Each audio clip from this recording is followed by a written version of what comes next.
So, hi, Julia. Willkommen bei uns im Podcast Cards Against Complexity. Julia Vornberger von S. Oliver. Schön, dass ich hier sein darf. Ich freue mich. Danke, dass du zu uns kommst auf der Messe heute, auf dem Service Summit. Du hast gerade auf der Mainstage über S. Olivers Kundenservice-Transformation gesprochen, über eure Herausforderungen und wie ihr das Ganze angeht mit Technologie und auch mit Menschen. Darüber sprechen wir gleich etwas detaillierter, bevor wir das machen. Erzähl uns doch einmal, was machst du bei S. Oliver? Was ist deine Rolle bei S. Oliver im Kundenservice? Ja, ich bin tatsächlich jetzt seit 2008 bei S. Oliver, also relativ lange und war da schon immer im Kundenservice. Hat sich über Jahre ein bisschen entwickelt und jetzt seit ein paar Jahren bin ich zuständig im Customer Sales Service als Teamleader. Mein Team ist also direkter Ansprechpartner unserer B2B-Kunden.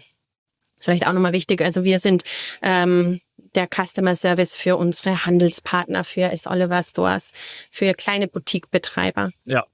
Und S. Oliver ist ja also eine Marke, die eigentlich wahrscheinlich jeder kennt. Wenn ich B2B-Kunde vielleicht noch nicht drüber nachgedacht habe, wie Handel funktioniert, wo finde ich euch dann? Also in den großen Warenhäusern wahrscheinlich, in Stores. Habt ihr, was sind da so typische Kundenservice-Fragen, die kommen? Ich kann es mir vorstellen, aber bring uns mal in deine Welt rein. Ja, da haben wir die wildesten Anfragen, glaube ich. Also klar, unsere B2B-Kunden haben erstmal so die ganz typischen Sachen, ne? Rechnung fehlt, Lieferung ist falsch, wo ist die Ware, solche Dinge und IT-Themen auch das. Aber auch immer wieder natürlich der Handelspartner, der gerade im Moment einen Endverbraucher stehen hat, der irgendwas Wildes möchte. Also auch da haben wir, glaube ich, schon die wildesten Geschichten. Und es kommt immer wieder doch was, wo ich sage, okay, das hatte ich jetzt noch nicht. Wie kann das sein, dass der die Ware jetzt schon hat, aber gar kein Lieferschein im System ist? Ne? Ja, also auch solche tricky Sachen immer wieder mal, wo man doch dann tiefer reinschaut und guckt. Und klar, die Endverbraucher, durch die Handelspartner haben wir da natürlich auch immer wieder mal ganz interessante Sachen. Ja. Super, da springen wir nachher ein bisschen tiefer rein. Bevor wir das machen, der Podcast heißt Cards Against Complexity. Spielen wir erstmal eine Runde Karten und die hole ich jetzt mal hier raus. Die müsstest du gleich auf deinem Bildschirm sehen. Schau mal hier. So. Du durftest vorher noch nicht drunter gucken. Für alle, die das Spiel noch nicht kennen, Cards Against Complexity, relativ einfach. Wir haben auf der linken Seite eine Karte mit einem Satz, der vervollständigt werden muss. Und dann hast du 3 Optionen. Die sind nicht alle ganz perfekt, aber eine wirst du aussuchen müssen. Und ich lese die mal vor und dann schauen wir mal, was wir finden heute. Also, es gibt eine Lieferschwierigkeit, ne? Hast du gerade gesagt, kann passieren. Und eure Kunden haben jetzt passend zur Weihnachtszeit leider nicht die Lieferung bekommen. Das ist im B2B sowohl eure B2B-Partner, aber auch die Kunden finden die Ware nicht. Damit sich die Leute nicht noch mehr beschweren, ja, hast du 3 Optionen. Du sendest allen einen Entschuldigungsschal für die Limited Edition S. Oliver Entschuldigungsschal. Du sendest allen Glühwein, ja, als kleinen Ausgleich und dann vergisst man vielleicht die Probleme auch schnell. Oder aber du nimmst ein Video auf mit dem ganzen Team, was O Tannenbaum singt, damit dann auch alle glücklich sind. Herrlich. Direkt so aus dem Bauch raus würde ich fast sogar 2 Dinge tun. Ich würde O Tannenbaum singen mit dem Schal. Aber ja, ich glaube, am Ende würde ich mich für den Schal, für den Entschuldigungsschal entscheiden, weil wir einfach nicht gut singen können. Und Kleidung und Schals habt ihr im Angebot, den muss man vielleicht noch ein bisschen anpassen. Ganz genau. Und dann gibt's den Limited Edition Entschuldigungsschal. Ja, vielleicht gar keine schlechte Idee für alle, die im Fashion-Bereich Kundenservice machen. Vielleicht mal einfach so ein Produkt auf der Seite zu haben, was man in einen Umschlag steckt und sagt, es tut mir wirklich leid, aber da ist was dieses Mal hat's nicht geklappt. Und das ist ja ganz normal. Das ist ganz normal im Kundenservice und nicht nur normal, sondern wahrscheinlich auch wichtig. Also diese menschliche Interaktion. Du hast vorher auf der Bühne gesprochen über eure Reise bei S. Oliver und auch über so die Herausforderungen die es gibt jetzt in der Welt, wo Technologie überall ist und gleichzeitig Menschen im Kundenservice gebraucht werden. Vielleicht kannst du uns ein bisschen mehr zu eurer Kundenservice-Journey erzählen, wo ihr gerade steht, und ja, was du siehst, gerade jetzt, wo Technologien überall im Kundenservice unterwegs sind. Ja, es ist tatsächlich so, dass wir ganz viele Herausforderungen hatten die letzten Jahre, wie auch viele andere, sei es jetzt mit Corona oder gerade für uns auch der Suezkanal, wo das Schiff schwer quer stand. Lieferungen kamen nicht. Also all diese Dinge, da hatten wir doch einige Sachen. Wir hatten noch interne Umstellungen, SAP-Umstellung. All solche Dinge haben ja so ein bisschen durcheinander geführt, würde ich mal sagen, so dass wir den Kundenservice nicht mehr so liefern konnten, wie es eigentlich war. Und dann war es für uns ganz wichtig, mal einmal durchzuatmen, also im wahrsten Sinne des Wortes, und wirklich mal zu überlegen, was braucht es denn jetzt? Und gerade zu der Zeit konnten wir jetzt auch nicht einfach mit Geld um uns schmeißen und einfach irgendwelche Technologien kaufen, die uns irgendwie am Ende helfen. Nee, wir mussten erstmal mit dem zurechtkommen, was wir haben. Und ich glaube, das war gerade auch so im Nachhinein eine ganz große Erkenntnis. Oft hat man um sich rum eigentlich schon all das, was man braucht. Es sind nicht immer die großen Dinge. Ne? Also manchmal ist es der Mensch, der Kollege um uns rum, den wir vielleicht zu irgendwas enablen müssen, um ja doch nochmal andere Dinge zu erreichen. Ne? Ja, und gerade mit dieser, ich weiß noch, letztes Jahr auf der Messe, du hast überall nur noch KI gehört. Der eine hat geschrien, der andere, du wusstest gar nicht, oh, ohne das kannst du nicht mehr leben. So hattest du das Gefühl danach, ne? Und da dann aber wirklich auch nochmal so zurückzugehen und zu sagen, ja, KI ist gut, aber wie setzen wir sie ein? Also sprechen wir vielleicht erstmal mit unserem Kunden, klären mal, was brauchst du wirklich, und nicht nur so dieses, ich glaube, unser Kunde braucht jetzt das. Also, ne, man kennt das. Man sitzt so an einem Tisch und dann sagen alle, ja, unser Kunde braucht. Ja, aber wer sagt uns das denn? Ja, also fragt wirklich den Kunden.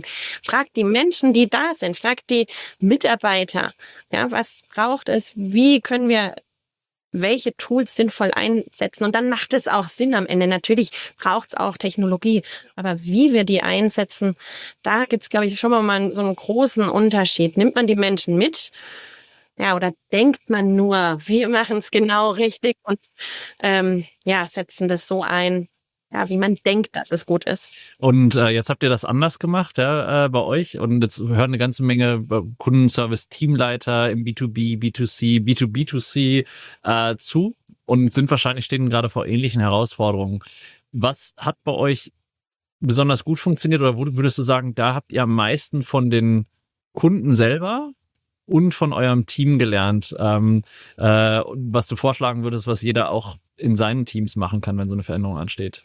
Wir haben vor Einführung, wir haben jetzt ein Business-Partner-Portal, was wir einführen, was wir selber entwickelt haben. Und vor Einführung haben wir also wirklich die Kunden gefragt, was seht ihr in so einem Portal? Und das hört sich jetzt so einfach an. Aber jetzt mal ganz ehrlich, wie oft hört man das? Es wird irgendein Projekt gestartet. Keiner setzt sich hin und fragt wirklich den Kunden, warum, weil viele immer Angst haben, oh, was kommen dann für Antworten? Dann können wir die Erwartungen nicht erfüllen oder so. Aber ganz ehrlich, es passiert ja nicht viel. Der Kunde gibt seine Wünsche ab, dann muss man mal gucken, passt es zu unserer Richtung? Ist es die richtige Richtung? Was davon kann man erfüllen?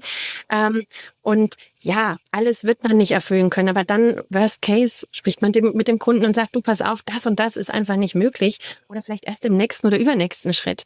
Ne? Also das war so dieser Start, wirklich mal hinzuhören.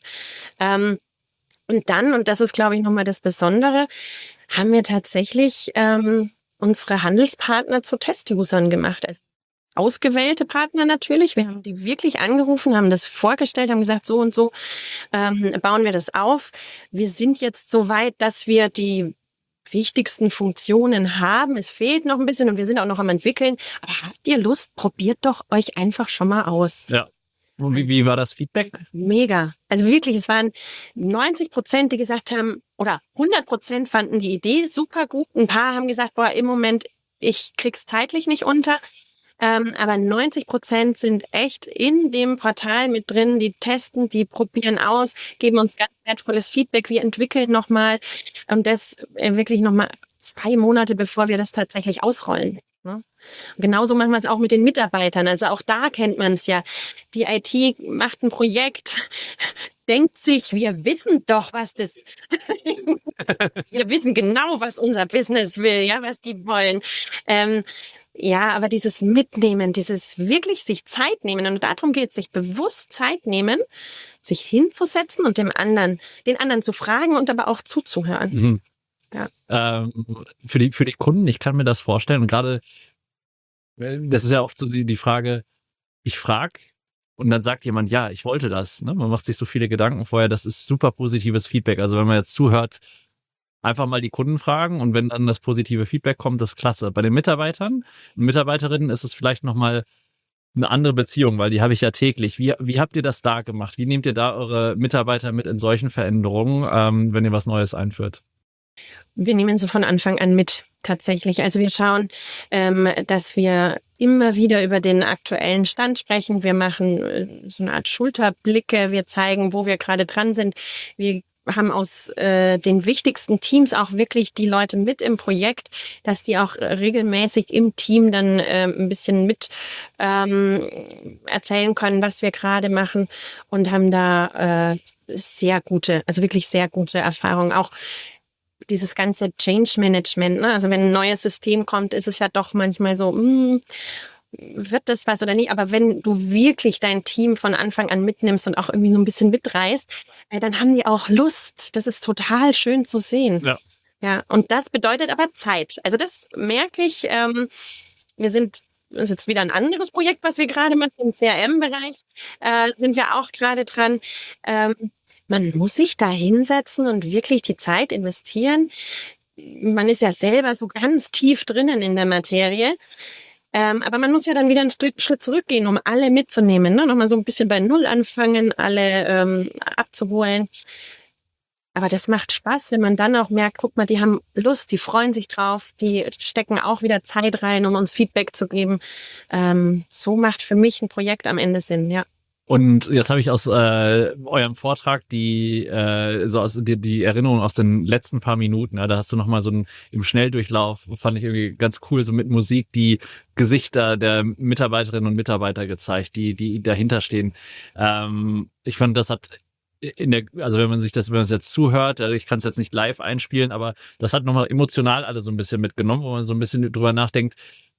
Ja klar, ne? Das sind nicht nur Systeme auf einer Softwaremesse wie jetzt, sondern da sind vor allem Mitarbeiter.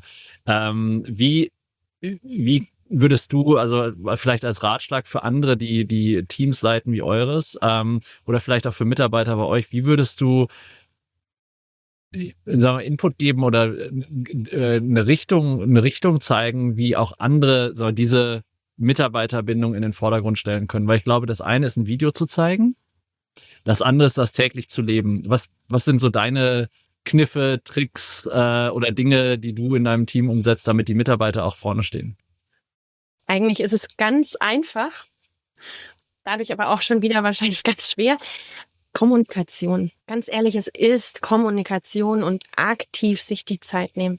Ich glaube, das ist es schon. Und klar, unter Kommunikation steht jetzt ganz viel Tipps und Tricks.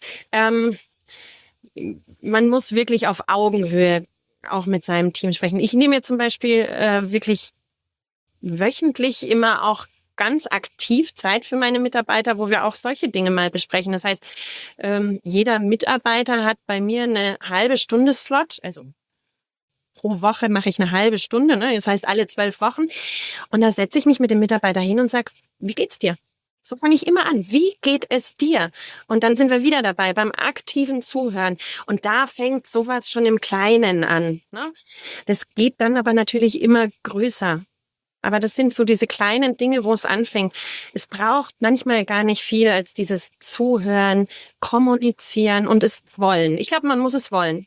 Ja, da hilft kein, ich tu mal so, als ob. Ja.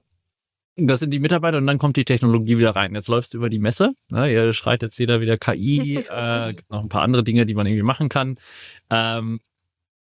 Was ist deine Herangehensweise, um über neue Technologien nachzudenken, wenn du die reinbringst? Also sagen wir mal, du hast die Mitarbeiter mitgenommen, du hast die Kunden befragt, Technologie kommt jetzt dazu, aber wie wählst du aus oder also machst du also einen Filter über das alles, was so täglich auf dich einströmt? Das ist eine gute Frage. Filter ist jetzt so eine Sache. Ich weiß gar nicht, ich glaube, ich filter nicht. Ich lasse alles auf mich zukommen und dann muss man einfach mehrere Perspektiven einnehmen. Ja, also ich muss einmal sehen, in welche Richtung wollen wir gehen, was macht für die S. Oliver Group Sinn. Wir müssen dann überlegen, welche Bedürfnisse hat unser Kunde. Und jetzt haben wir ja auch wieder unterschiedliche Kunden im B2B-Bereich. Also macht es vielleicht nur für einen Teil Sinn, nur für die Großen, nur für die Kleinen. Und was ist für den Mitarbeiter wichtig? Also das sind so verschiedene Schritte, glaube ich, die man da geht. Ja. Und du hast vorhin gesagt, durchatmen, ja, einfach mal so tief durchatmen, das alles auf sich wirken lassen und dann das irgendwie alles zusammenbringen. Ne? Das ist irgendwie so eine Kundenperspektive, Mitarbeiterperspektive, beides echt. Ja. Echt mit den Ganz Leuten wichtig. sprechen, Ja. echt mit den Kunden sprechen, in Klammern, die freuen sich sogar. Ne? Das ist vielleicht auch gut. Also ich glaube, dieses positive Feedback zu haben und dann sich offen alles anzuschauen, aber wirklich irgendwie Schritt für Schritt vorzugehen. Klasse, vielen, vielen Dank für deine Zeit. Wir haben jetzt, ich habe hier keinen Schal für dich. Ich habe in der Tat wir haben gleich noch so ein bisschen Merch, den kriegst du gleich. Ja, das ist keine Limited Edition für Weihnachten, aber Limited Edition für den Podcast. Besten Dank, dass du da warst, deine Erfahrungen geteilt hast. Ich bin mir sicher, da können einige andere, die jetzt gerade zuhören, eine ganze Menge daraus lernen. Und freue mich noch auf eine schöne Messe mit dir hier. Ganz lieben Dank, dass ich da sein durfte. Danke dir.